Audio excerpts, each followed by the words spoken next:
She is seductive.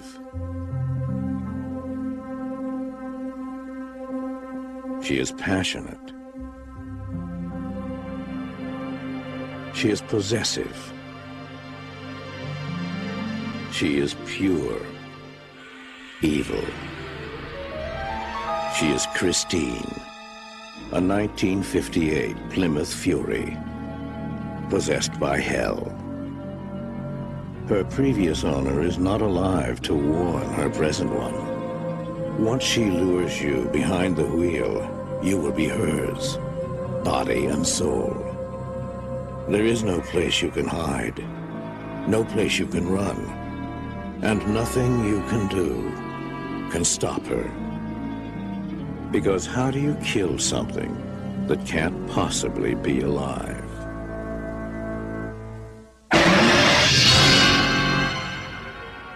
Christine, body by Plymouth, soul by Satan.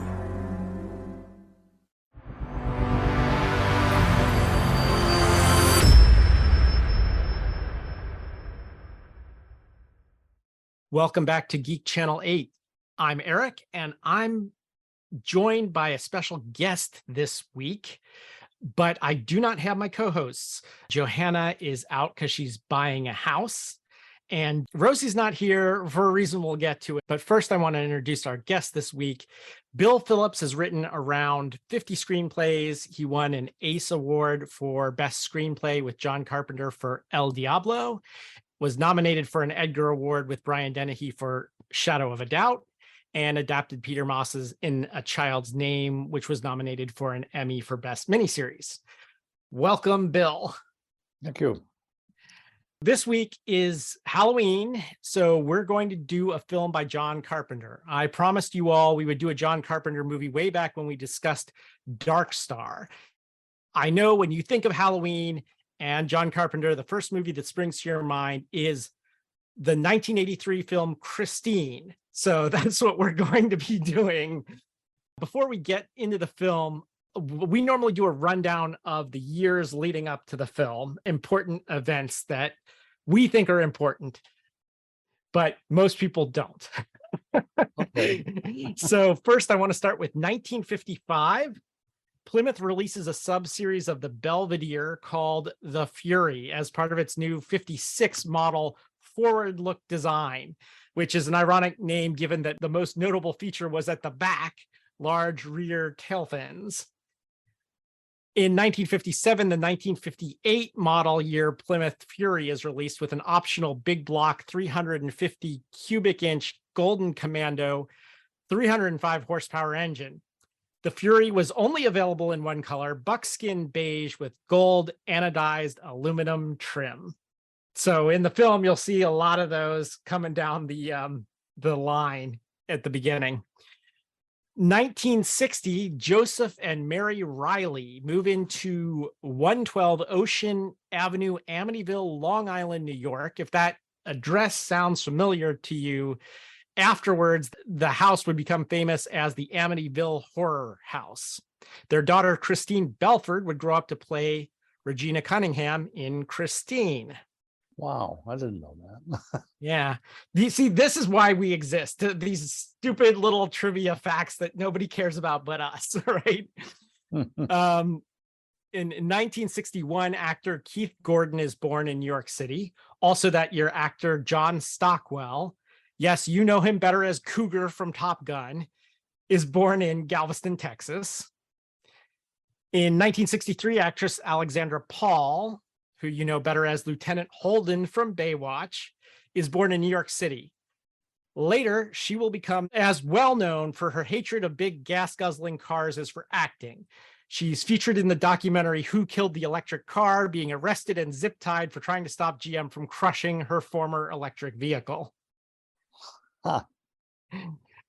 In 1964, the TV series The Twilight Zone kicks off the year with an episode called You Drive, about a man who commits a hit and run with his 1956 Ford Fairlane, and soon after he finds the car relentlessly pursuing him. In 1965, consumer activist Ralph Nader's book Unsafe at Any Speed, a scathing indictment of the audio industry, is published. In 1967, in the summer, 19-year-old Stephen King sold his first story, The Glass Floor. It was published in the autumn 1967 issue of Startling Mystery Stories. In 1970, USC film student John Carpenter wrote, edited, and scored the Western The Resurrection of Bronco Billy. It wins the Academy Award for Best Short Subject. In 1971, the ABC Movie of the Week Duel is Steven Spielberg's second feature-length project starring Dennis Weaver as the driver of a Plymouth Valiant who is relentlessly pursued by a Peterbilt 281 tanker truck with an unseen driver. In 1973, Stephen King writes the short story Trucks about a truck stop terrorized by murderous sentient trucks. He also has his first novel, Carrie, chosen for publication. King uses the $2,500 advance to buy a Ford Pinto. Stephen King, he had something like 3,000 rejections, and had thrown Carrie in the trash. And apparently Tabitha took it out of the trash and mailed it to somebody. And I didn't know that. Yeah. Yeah. So Tabitha's sort of, responsible for giving us Stephen King. In 1976, Carrie is made into a film directed by Brian De Palma. To this day, it is one of only a handful of horror films to be nominated for multiple Academy Awards. In 1978, in February, Ford Motor Company is held liable for a death in the largest product safety case in U.S. history for knowingly selling the dangerous Ford Pinto. In August, 3 teens die in another Ford Pinto accident, kicking off another major lawsuit over the car, and Ralph Nader spearheads a movement to get Ford to make the largest safety recall in history. In 1979, CEO Lee Iacocca petitions for a $1.5 billion government bailout of bankrupt Chrysler Corporation. For the first time, Chrysler's Dodge line overtakes Plymouth in sales. In 1980, Stephen King's third novel, The Shining, is made into a film directed by Stanley Kubrick. It opens the same weekend as The Empire Strikes Back, which it outgrosses. And also the film The Hearse is released, about a small town in Northern California terrorized by a mysterious black hearse. In 1981, Stephen King's novel Cujo is released. The plot involves a woman and her son menaced by a rabid dog while being trapped in a broken down Ford Pinto. In 1982, George Thorogood and the Delaware Destroyers released the album Bad to the Bone, featuring the single of the same name, It Goes Gold. And in 1983, Harry Dean Stanton, who we talk about a lot on this podcast, begins work on his breakout film. He had been in a lot of films before that, Wim Wenders' Paris, Texas. His character, Travis, notably drives a 1958 Ford Ranchero whose front-end styling looks not dissimilar to the 1958 Plymouth Fury. So there we go, a rundown of car-related trivia facts from 1955 to 1983. Go ahead. There's one thing that you didn't mention, not that it was a favorite of mine, but I became aware of it, and that is there was a TV show for a while called My Mother the Car. I've heard of it. And I think the car talked. Yeah, it was haunted by the ghost of, I think it was actually the guy's mother-in-law, but I'm not sure. It was haunted by a ghost, and it talked to him. Yeah, it was sort of the proto what was Hasselhoff's show that where he Knight Rider, like where he had. Yeah. Enough about that. Let's jump in and talk about Christine. Bill, the first question I have for you is, this novel came out in 1983 and the movie came out in 1983. So how did you become involved with this, and how long did you have to adapt this novel that's like over 500 pages long? Okay. I think to tell the story correctly, I'd have to back up a little bit. My agent David Gersh was also John Carpenter's agent at the time. And John did The Thing, a remake of Howard Hawks' The Thing, which in retrospect, and I even thought it was great at the time, but it didn't do well at the box office. It took in $1 million. It's hard to believe because it's considered one of his best films nowadays. Yeah. Right. But it opened the same day as E.T. It opened something to do with it. Yeah, and there were a lot of films that opened in close succession around that time. I think that there were a couple other really big ones that opened that weekend, if I recall. Go ahead. So my agent had the idea. Well, Bill is his specialty is what they in Hollywood would call soft drama, and soft means interpersonal. It means you get to know the characters. And John, of course, is known for, I guess, I've never heard the term hard, but for scares, for jumps, and he knows how to make people jump. And so David thought, maybe if I work with John, I can kind of, because the Thing was being criticized as being, no pun intended, but being cold. Of course, it also took place in Alaska. In Antarctica, actually. Yeah. Okay. And there's a whole Hollywood thing about movies shot in snow that usually lose money. In fact, Christine was written to take place in Pennsylvania in the winter. But we can talk about that in a second. So I did a spec, not really a spec script. John paid me for it, but it was called Sea Story, and it was about three people who decide to take a small boat from Provincetown, Mass, and sail to England. And in the course of sailing, they come across things like oil derricks. There was one in pure John Carpenter scene where, they encounter the oil derrick, they get out, and there's a skeletal sort of man who has been surviving there, and he nearly kills them.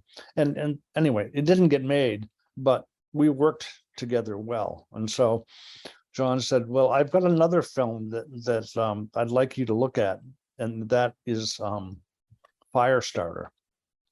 William Lancaster, who was the son of Burt Lancaster, did a draft, and it wasn't a bad draft, but John thought it could be more compelling. And so I tried it, and, easy to say when things don't get made, say, oh, maybe that's the best thing I ever wrote. Nobody will know whether it was or not, but we both felt it was really good. John had what's called a pay or play deal, and people with clout in Hollywood have that. I mean, Brad Pitt, I think, probably has a $20 million pay or play deal. That means we hereby guarantee to pay you $20 million if you will agree to do this script. And the pay or play means if we, the studio, decide not to do it, you still get your $20 million. You still get paid. Yeah. Yeah. John had a $1 million pay or play deal. And Universal Studios decided that because there were 4 Stephen King adaptations out in the movies at that point, and they weren't doing really well. They were doing okay, but I think they were competing with each other. Yeah. Just for our listeners, I want to note that year, 1983, Warner Brothers released Cujo, Paramount released The Dead Zone, and Columbia released Christine. Yeah. Okay. And so they said to John, if you can shrink this from a $27 million budget, which was in his contract, which was good for John because he was known as a low budget director. And if you can shrink it down to $9 million, we'll still let you do it. And John said, I'm going to buy myself a helicopter. So he did. He bought a Bell Jet Long Ranger helicopter. I think it was $975,000. Wow. And to change, getting lessons on how to fly it. And we would go out and fly down to Orange County and get a hamburger for lunch, things like that. Wow. He later rented it because the 1984 Summer Olympics were coming up. He rented it to the Olympic Committee, and they used it. And I'm sure he got all of his money back from what he spent on purchasing it. Anyway, the movie didn't get made. My version didn't get made. They hired another writer, another director. I didn't watch it for 5 years because they had put back all the things that I wanted out of the movie. I didn't want it to be a pyrotechnical movie. You could get free pyrotechnics on television. $6 Million Man, things were blowing up all the time. I think we did a little more clever, but ours didn't get made. We were going to have Richard Dreyfuss star in it. Didn't happen. So John called me a couple of days later and said, well, I've got another story if you're interested. Well, sure. What is it? It's called Christine. It's about a car that kills people and repairs itself. And I was pretty skeptical. I said, nah, I don't know. That doesn't sound like anything I would want to do. And John said, well, that was my first reaction, but read the book. If you're willing to read the book, read it and let me know what you think. So he sent the book over. It wasn't yet in galleys. It was just in a pile of paper. But he sent it over, and I got about halfway through it, and I called him. I said, I really like this. This is really good. And I did. If you've read the book, you notice that every chapter starts with a rock and roll quotation. And it was fun. It was fun to read. There was also a fellow named Michael Oakes. And Michael Oakes is the brother of the late Phil Oakes. Oh, yeah, the musician. Right. Yeah. There was a time when Phil Oakes and Bob Dylan, I think, were kind of neck and neck as far as fame goes. And Phil killed himself. Michael went on to have a huge library. In fact, it got to the point where networks, studios, and music publishers would send him everything that they made, just so there would be an archive of everything. And so we rapidly learned about Michael and said, Michael, I've got about 12 spots in this movie that require some music. Can you help us? And he was great. He'd say, I would say, do you have something by the Platters, and name a song? He said, well, do you mean the 1953 version, or the 1957 version by so and so? And within 60 seconds, he would have a needle drop. He would, in his huge house, he knew how to get everything. He was great. So that was a lot of fun. That's not usually what any writer ever gets to do, is work with music, but that was part of my job, and that was fun. So John said, well, okay, they're waiting for this movie. We're ready to shoot it as soon as we get a script. So I wrote the script in 60 days. I don't usually work that fast, although this was my first produced feature. I had written a TV movie, and the first draft, it was only 60 pages long. The first draft was about 30 days, and another 30 days to write the second draft. But it wasn't for anyone. It wasn't. It ended up starring Myrna Loy and Henry Fonda, and that's what got me an agent and got me noticed. And what was the title of that? Summer Solstice. Summer Solstice. And there was the fellow, what is his name? The guy who ran the gossip column in Daily Variety would have, who's doing what where, and he said, Hank Fonda's in Cape Cod doing Summer Solstice, whatever that is. Anyway, and it was very well received. And of course, it was Henry's and Myrna's, both their last film they did. So I had 60 days. I think the film would have been better if I had 90 days, but I have no complaints. I didn't usually, and writers, depending on the writer's relationship with the director, some writers are invited to the set and some are invited not to come to the set. John was very secure. I was always invited, but I was busy because when you're working is the best time to get other work. So when you're working, everybody's making offers to you. Right. So I didn't go very often, but I went a few times. And one of the times I went, Robert Prosky, who played Darnell, the guy who owns the shop where Arnie fixes up Christine. He was quoting things from the book that I had left out, and they were very colorful, often colorful. Yeah. But they were definitely Darnell kind of quotes. And I thought, yeah, great, I'll put those in. So I put them in, and he did them, and he was fine. The biggest challenge in an adaptation is making the film as good, as well received as the book was. It hardly ever happens, because a book is basically a 20-hour experience, and a movie is basically a 2-hour experience. Now, movies have certain advantages, music, the ability to people your story in your mind can be an advantage or a disadvantage. But in the movies, you've got an Arnie.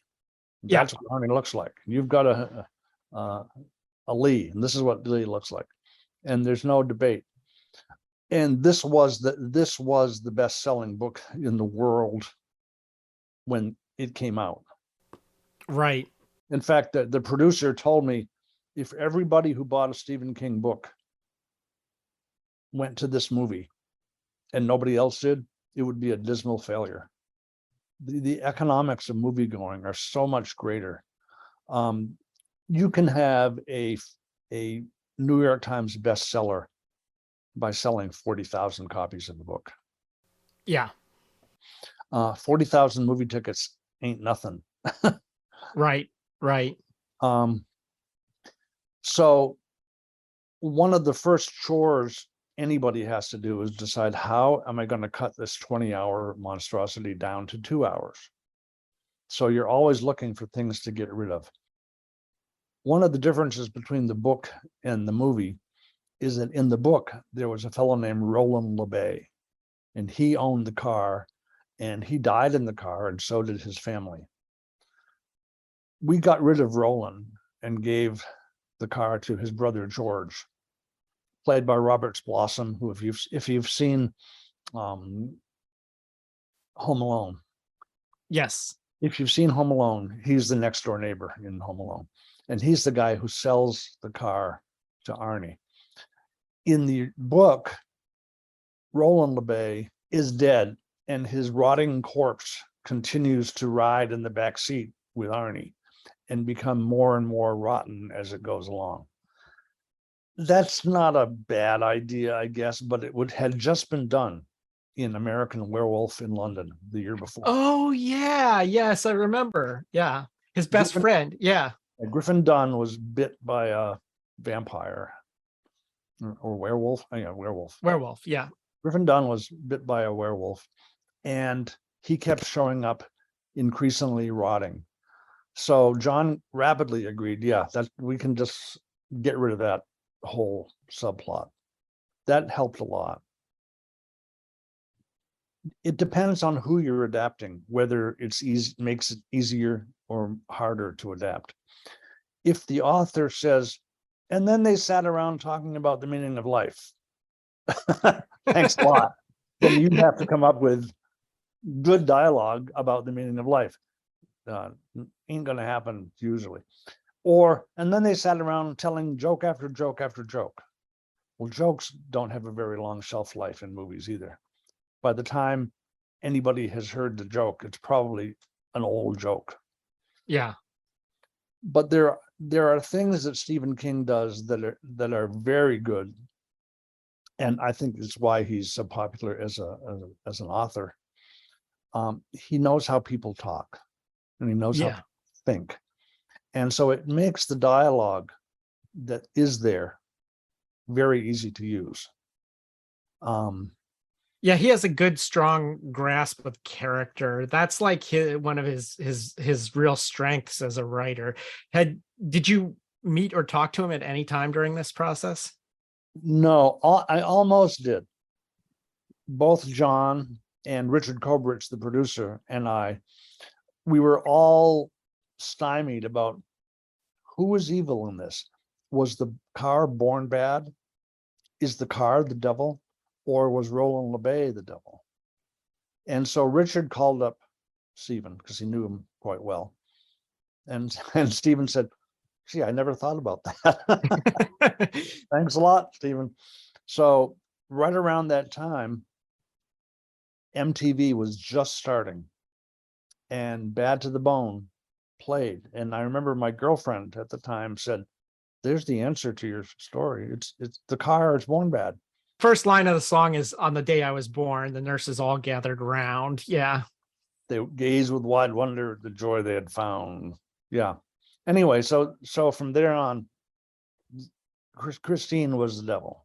Excellent. Yeah. So that song is in the very first scene when the car is rolling down the assembly line and everything is white. All the Furies are white. And there's this one red Fury, which automatically I'm thinking, how did there come to be a red one?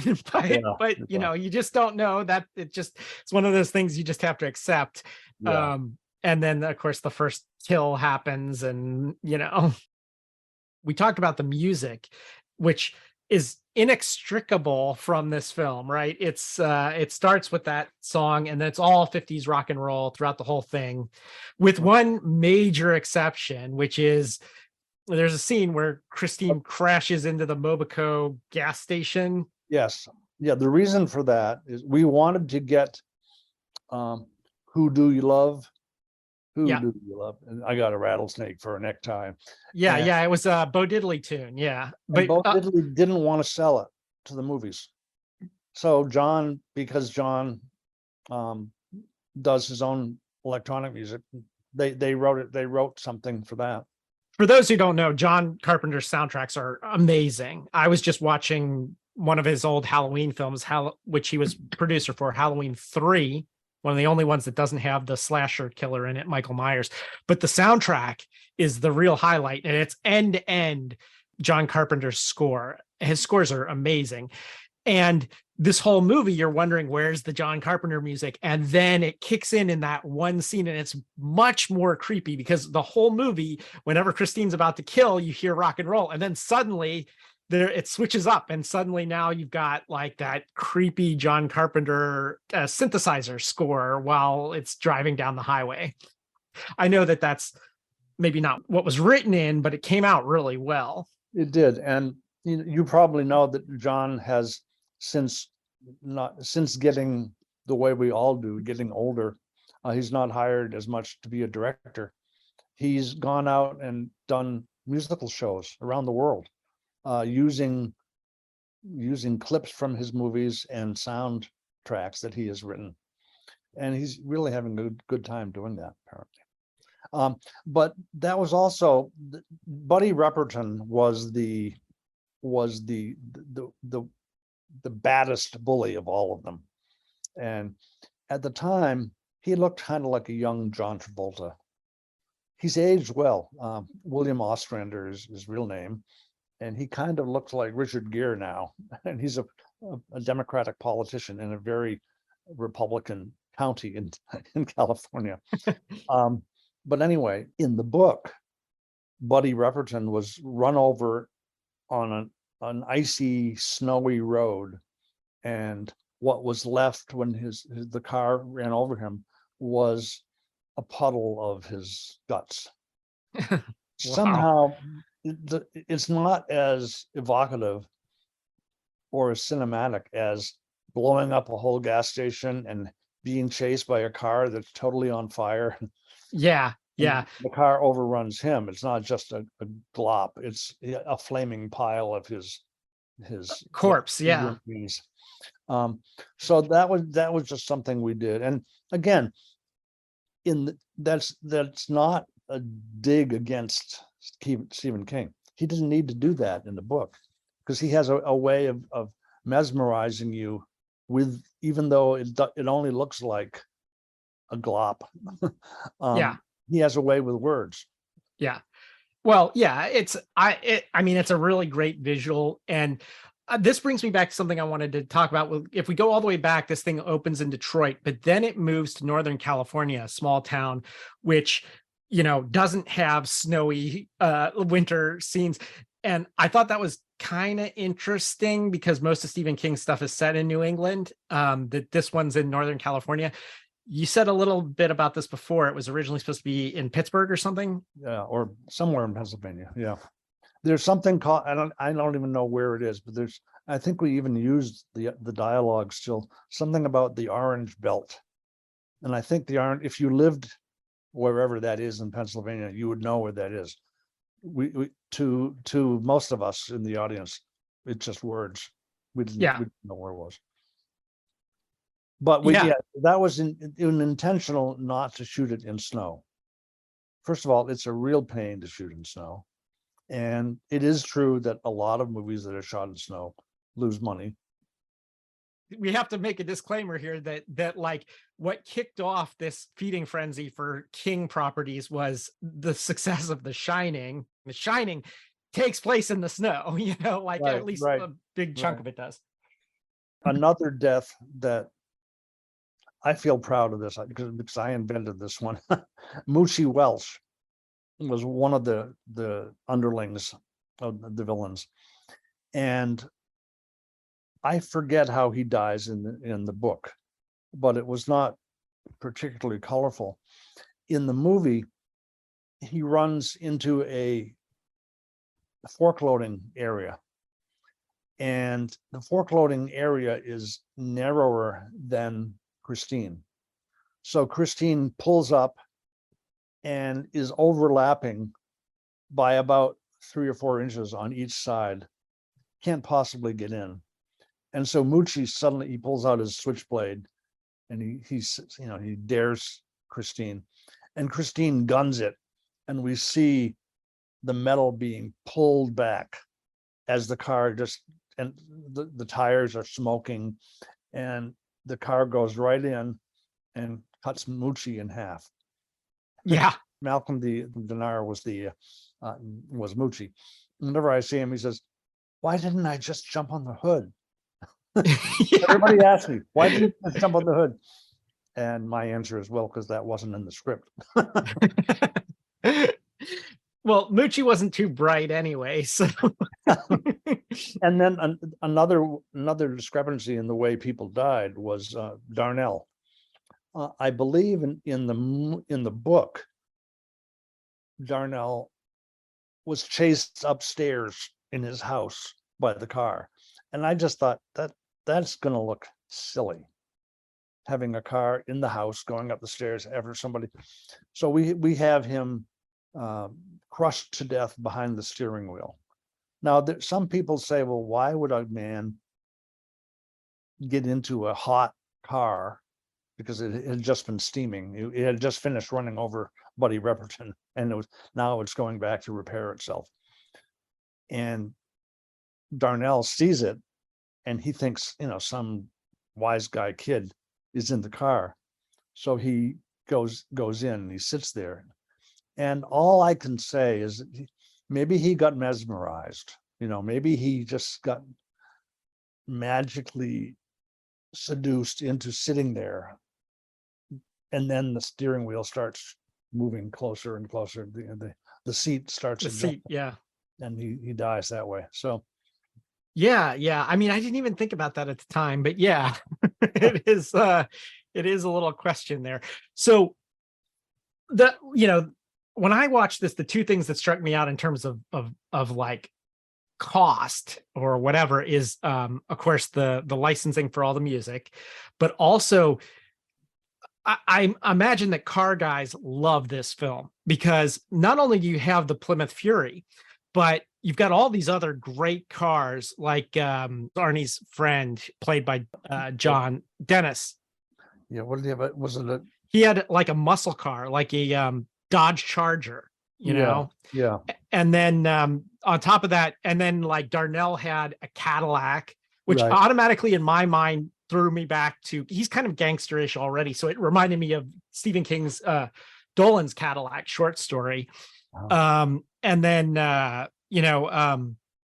Rudolph Junkins, played by Harry Dean Stanton, has another car. I forget what it was. Was it, it was another Plymouth, I think. Yeah. And then there's, but I forgot. there was a Camaro in this, a classic Camaro. There are just a lot of really notable cars throughout. And I was wondering, like, maybe they had some sort of deal, with car companies or something. I don't know. Yeah, I'm not sure. I'm sure there's an easy answer to that, but I don't know what it is.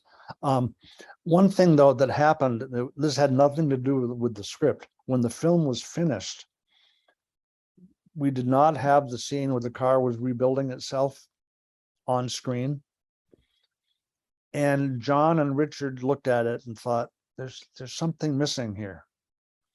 I mean, what I did was, Arnie would look at the engine and it was all beat to shredded up.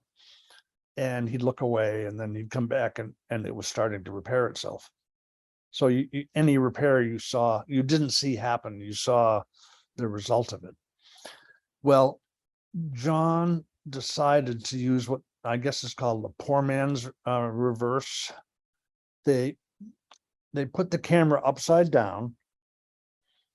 They made rubber models of different parts of the car, like the fender, the mirror, things that had to be fixed. They were held back by ropes, so they were held in their wrinkled position. And slowly the special effects people let them out and they would pop into place. So that showed visually what was going on. Then what they did was they used special effects sound to hear metal uncrinkling. Yeah. And they sold it. And so when Arnie says, "Go ahead, show me,"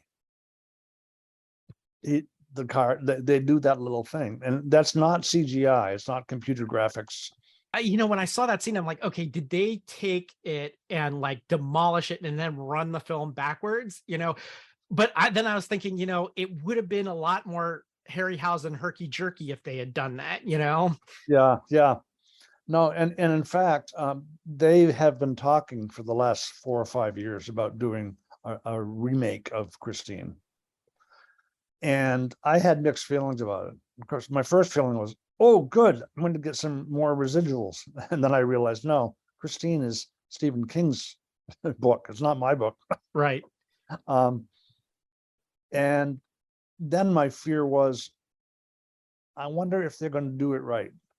Because to me, the reason that Christine has succeeded, and Christine is one of those movies, it did okay, but not great when it came out. But it has grown. I mean, there are huge fan clubs of both for the car and for the movie and for the book. Yeah, no, I was going to say Blumhouse, which has emerged as sort of the horror film studio of the 2010s and 2020s, has it on schedule for 2023 release, which would be the 40th anniversary. So it looks like it's getting the green light. We'll see what happens. If it is, it's contrary to what I've heard, like in the last month or so, which was that Stephen didn't like the script. And if Stephen doesn't like the script, it's kind of dead. Yeah. But maybe they'll fix the script. What I worried about though was that now CGI, computer graphics imagery, is everywhere, and it's kind of a cliche. In fact, I know people who they look at it and they go, "Oh, that's really poor CGI." I don't have that kind of an eye, but some people I know do have that kind of. Oh, we've done that on this podcast many times. Yeah. And what I find really works best about that film is the sincerity of the acting. I mean, and part of this, I would say, for better or worse, one of my hangups is I try for credibility. Well, how do you be credible about a killer car movie? But I tried to be. And the way I tried is, okay, you can either wink at the camera and do it like Burt Reynolds kind of does a lot in some of his movies. Isn't this funny what we're doing here? Or you can play it straight, and they all played it straight. Yeah. And what would happen if your boyfriend really did start getting taken over by a car? What would happen if your car starts repairing itself? And just people acted the way people would act if that unbelievable thing happened. One of my first awarenesses of that years later was in Vince Gilligan's The X-Files. He had Mulder and Scully. Fox Mulder was an agent who believed in extraterrestrials, and Scully was a disbeliever and very skeptical. And what's good about that is there's somebody for everybody in the audience. The people who think, oh, this would never happen, they agree with Scully, and the people who want to believe with Mulder. So it's nice to have that kind of thing. Yeah, that's what I liked about, not to sidetrack us to a different Stephen King movie for long here, but that's what I liked about Kubrick's The Shining. We have this great debate on the show a lot, like what's the scariest horror movie of all time, and a lot of people say The Exorcist, and I say The Shining. And the reason I say The Shining over The Exorcist is The Exorcist is very much, you got to believe, you got to buy into the concept of the demonic possession and all of that. In The Shining, you don't have to believe that he's possessed by the house or the hotel or anything like that. You just have to believe that he's crazy. Right. And like, as a writer, I found that the scariest thing. This is about a writer going insane.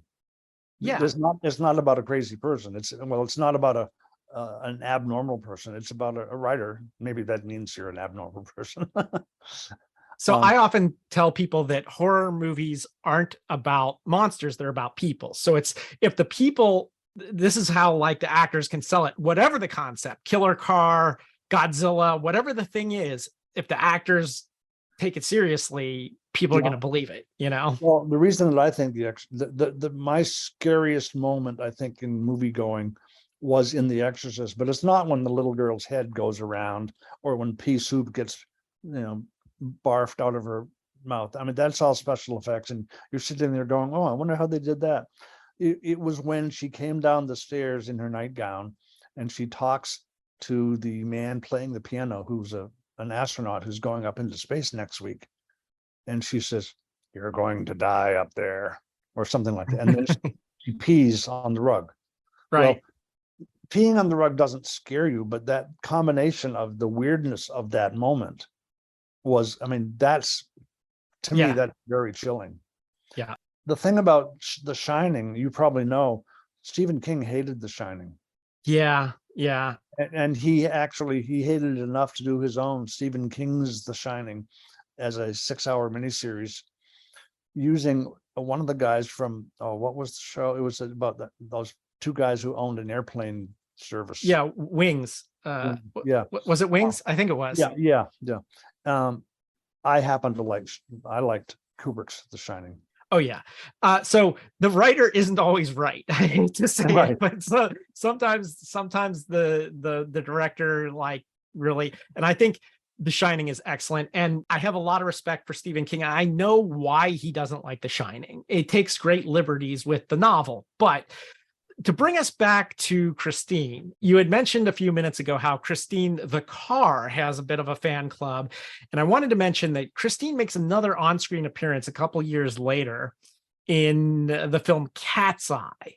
Oh. Cat's Eye, I think, was Stephen King's own. He wrote the screenplay.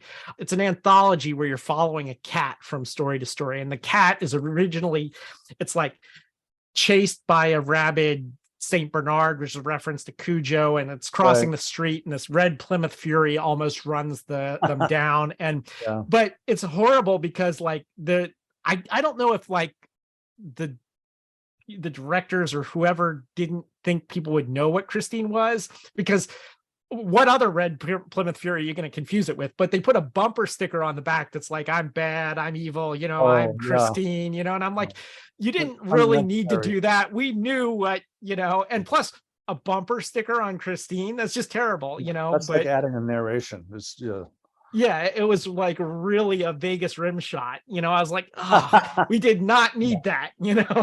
There's another movie called Smothered that was directed by one of the Dukes of Hazzard, John Schneider. And it's, I won't go into what Smothered is about, except that it's about people who had been famous in various horror movies, and they all get invited to this one place, and they all start disappearing. And what happens is, I think it's Malcolm, Moochie Welch and Christine get to go to Oh, this. So if you ever get a chance to see Smothered, I mean, it's a laugh. maybe we'll do it on the show. So how many Christines are left, I don't know. I remember, I think they used about 22 in the making of Christine. And there are people who are really affronted that so many cars were destroyed. Yeah. But they had one, they cut the front of the car off so they could mount cameras. And they had one where they cut the rear of the car off so they could mount cameras. They had one that could run on the front of a truck, like a big Mack truck. But that was so scary that they ended up not using it. It was because the actors were afraid that they might hit a bump and all die. So they didn't use that. There were two what they called pristine Christines. And one was, I think Groucho Marx rode it in a parade at one point. I had the chance to buy a Christine. Oh, yeah. I'm so ashamed of myself that I didn't buy it. I was driving by a dealership, a Plymouth dealership in about 1985 in Maine. And there was a Christine done with the right color scheme and everything. And I think they wanted $12,500 for it. And I, in my infinite wisdom, knew, but those were push button transmissions. They're a pain. I'm not going to borrow trouble. So I didn't even think about it beyond that. Well, a couple of years later, I was getting my car fixed, and the guy who owned Northern Motorsport said, if you had bought that, it would be worth $250,000 today. Oh, man. Yeah, I think we all have those moments. But yeah, I mean, having worked on the film, just owning a Christine would be really cool, Yeah.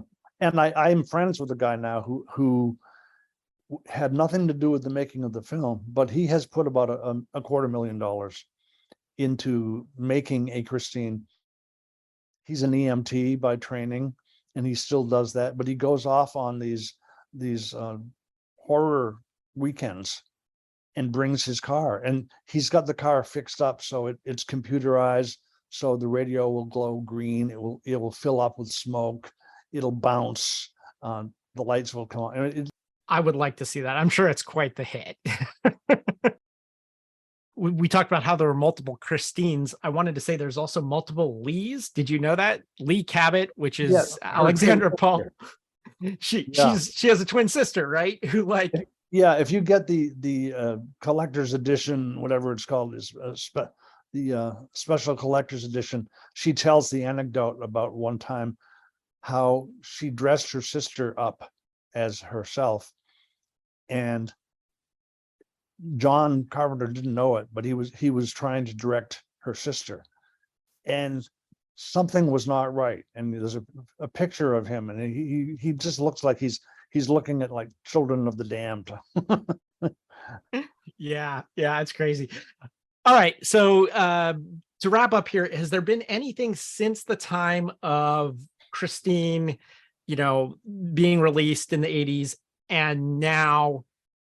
Was there ever a time where Christine came back?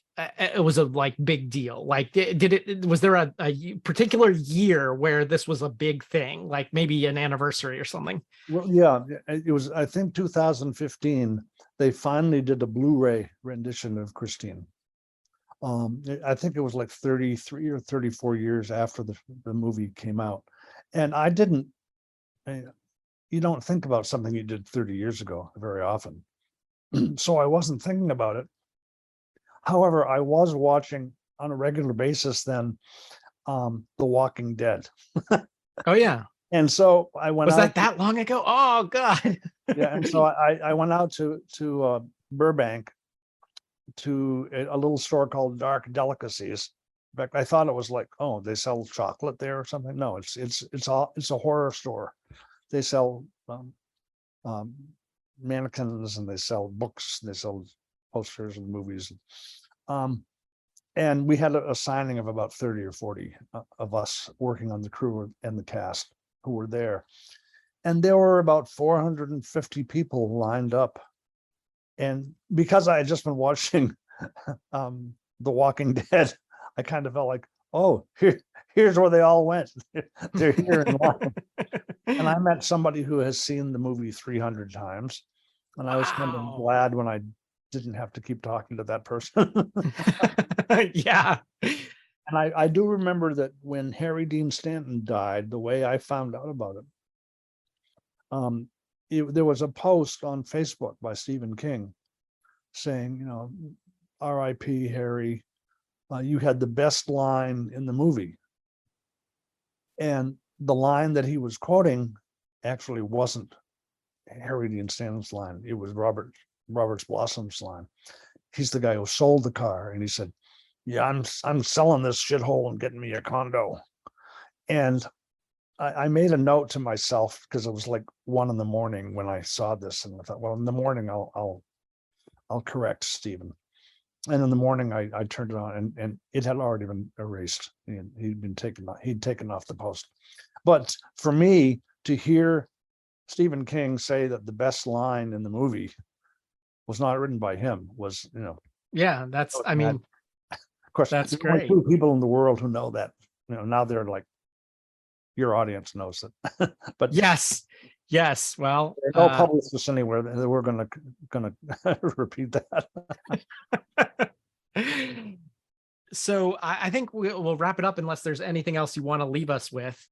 I guess I would say, be careful what you write, because sometimes it hangs around. I didn't know this was going to hang around, and there are people who are quoting Christine all the time. I mean, yeah. I think there are more erudite things that I've written, and you know, they're probably never quoted, but it's okay. Yeah. And it's kind of fun to see that. Yeah. Okay. Well, Bill, thanks for being with us. And I want to remind everyone that if you want to write to us, we are GC8 Podcast. That's letter G, letter C, number 8 podcast, all one word, at gmail.com. Until next time, this is Eric signing off.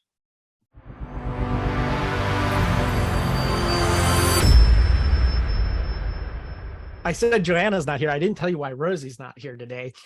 In the pre-show, we were talking earlier in the week, and I'm like, so we're going to be recording this, Christine episode. So we start talking about it, and she's talking about the gratuitous nudity, teenage nudity. And I'm like, wait, I don't remember that, And then at some point, she mentions Sissy Spacek. And I'm like, did you watch Carrie?